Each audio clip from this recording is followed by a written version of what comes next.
గిరిజనేతల చేతులు ఆంధ్రప్రదేశ్ రాష్ట్రంలో తెలంగాణలో ఉన్నాయి. గిరిజనేతల దగ్గర నుంచి భూమంతా తీసుకొచ్చి గిరిజనులకు ఇవ్వమని హైకోర్టులో ప్రజా ప్రయోజన వ్యాజ్యం వేశాం. అయినప్పటికీ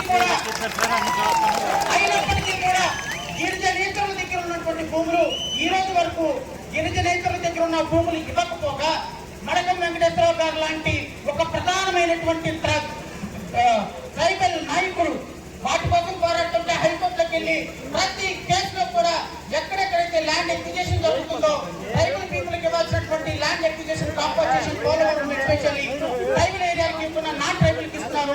దాని మీద హైకోర్టులో కేసు వేసాం. దాని మీద కూడా ఐటీడీ అధికారులు స్పందించుతారు. Number 3 and very very important issue sir, tribal ఏరియాలో ఉన్నటువంటి ఐటీడీ ఏరియాలో ఉన్నటువంటి షెడ్యూల్ ఏరియాలో ఉన్నటువంటి జాబ్స్ అన్ని కూడా, అంటే I'm not saying about Andhra Pradesh రాష్ట్రంలో ట్రైబల్ వెల్ఫేర్ పిల్లల లిటరసీ రేట్ తగ్గిపోతుందని జీఓఎంఎస్ నెంబర్ 58 అండ్ 57 ఆంధ్రప్రదేశ్ రాష్ట్రం 1998లో తీసుకుంటుంది. గురుకుల బైలాస్ స్పెషల్ గా ఆంధ్రప్రదేశ్ రాష్ట్రానికి గురుకుల బైలాస్ ఫాలో అయ్యి రిక్రూట్మెంట్ ఏది ఎస్జిటి కావచ్చు, స్కూల్ అసిస్టెంట్లు కావచ్చు, పీజీటీలు కావచ్చు, టీజీటీలు కావచ్చు, ప్రతి ఒక్కటి జీఓఎంఎస్ నెంబర్ 58, 59 ద్వారా ఆంధ్రప్రదేశ్ రాష్ట్రంలో every post must be filled with the local tribes only అనేటువంటి ఒక పర్టికులర్ జీవో ఉంది sir. Because there is autonomous status ఉన్నటువంటి బైలా ఉంది. అటానమస్ స్టేటస్ సొసైటీ ద్వారా ఫిల్ చేయాల్సిన పోస్టులు మన పోస్ట్ తీసుకునే మొత్తం పోస్ట్ తీసుకెళ్లే డిఎస్సీలో కనిపిస్తుంది. Because of conversion of those cases into general DSC local tribes ఎవరైతే ఉన్నారో వాళ్ళకి ఇవ్వాల్సిన పోస్టులు అన్ని కూడా వేరే వాళ్ళు వచ్చేసి తీసుకుని వెళ్ళిపోతున్నారు. Because the intention of the government is to see that literacy rate should be brought up. Because in Andhra Pradesh, literacy rate of ST and ST, especially in tribal area, is 6% in women, 11% in men. So therefore, in order to brought out the literacy rate, the government has brought that GPO, and it was ensured that every post which is in scheduled area must be filled with the tribe. But unfortunately, వేల పోస్టులు తీసుకునే non tribal ఇచ్చారు. దాని మీద కూడా హైకోర్టులో మేము case file చేసాం. We are fighting for that. And the problem ఈ ఆంధ్రప్రదేశ్ లో షెడ్యూల్ ఏరియాలు ప్రకటించకపోవడం ఒక సమస్య, ప్రకటించిన షెడ్యూల్ ఏరియాలో మనకు రావాల్సిన పోస్టులు తీసుకెళ్లి వేరే వాళ్ళకి ఇవ్వడం ఇంకో సమస్య. ప్రతి సమస్య మన భూములు తీసుకెళ్లి వేరే వాళ్ళకి ఇస్తున్నా మాట్లాడుతుంటా. ఇక్కడ గిరిజనేతలు ఇక్కడ సర్టిఫికెట్లు సృష్టించుకొని గిరిజనకు రావాల్సిన ఉద్యోగాలను తీసుకుంటే ఐటీడీఏ కళ్ళు మూసుకొని పనిచేస్తుంది అన్నటువంటి భావన ఎస్పెషల్లీ నాకు గత 6 సంవత్సరాల నుంచి ఆదివాసీ సమస్యల మీద పనిచేస్తున్న ప్రతి ఒక్క సమస్య మీద నాకు అవగాహన కలుగుతుంది.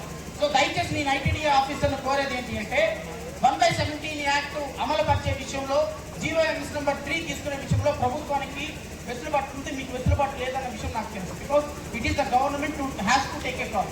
బట్ థింకింగ్ అట్లీస్ట్ మీ చేతుల్లో వరకు ఉన్నా సరే ఇక్కడ ఉన్నటువంటి రిక్రూట్మెంట్ కావచ్చు, ఇక్కడ ఉన్నటువంటి ఉద్యోగస్తులు కావచ్చు, ఇక్కడ ఉన్నటువంటి గిరిజనేతలు కావచ్చు, మీరు తక్షణం ఐడెంటిఫై చేసి లోకల్ విద్యార్థుల చేత లోకల్ ట్రైబల్ చేత మాత్రమే ఉద్యోగాలు ఇవ్వాలనేటువంటి నిబంధన ఐటీడీఏలో ఉన్న కారణంగా దాన్ని మీరు ఇంప్లిమెంట్ చేస్తే ఇక్కడ ఉన్నటువంటి వేలాది మంది గిరిజనులు ఇప్పుడు కూడా ఉన్నారు సార్. ఎంఏ బీఈడి అంటే లాస్ట్ 1 నిమిషం తీసుకొని ముగిస్తా. ఎందుకంటే నేను దళిత సమస్యల మీద కాకుండా ఆదివాసీ సమస్యల మీద పనిచేస్తున్నప్పుడు అత్యంత దుర్దాంతం ఏంటి అంటే ఈ దేశంలో 80 సంవత్సరాలు వచ్చిన స్వతంత్రం రాని దౌర్భాగ్య పరిస్థితుల్లో ఉన్నటువంటి వ్యవస్థ ఎంత ఉందంటే అది ఆదివాసీ వ్యవస్థ. మాకు ఈ రోజు వరకు మీకు స్వతంత్రం రాలా, మీకు రాజ్యాంగ ఫలాలు అందటంలా.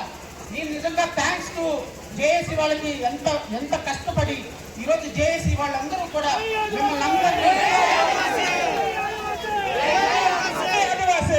అందరినీ ఇక్కడ కూర్చోబెట్టినందుకు నేను ఆదివాసీ జేఏసీకి శిరస్సు వంచి మనస్కరిస్తున్నా.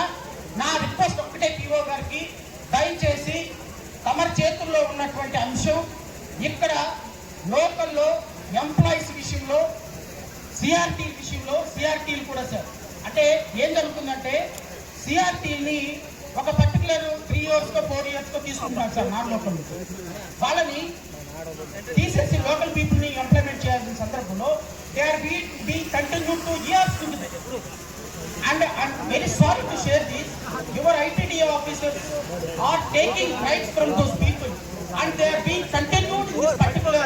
board for years because ఒక notification లో ఒక వ్యక్తిని 1 year కాంట్రాక్ట్ పద్ధతిలో తీసుకున్నప్పుడు when a regular person he should be taken off, but instead of that this being is continued in the same post for years.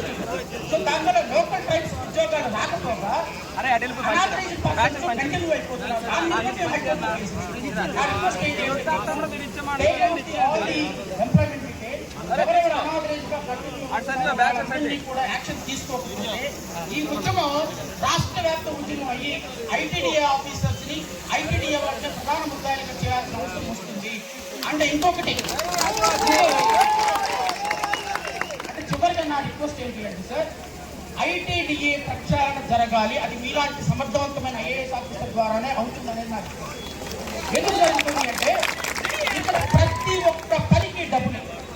అసలు ఐటీడీఏ అనేది tribal welfare కోసం పెట్టిన ఈ ఐటీడీఏ వాళ్ళకి తప్ప అందరి కోసం పనిచేస్తుంది. దయచేసి మీరు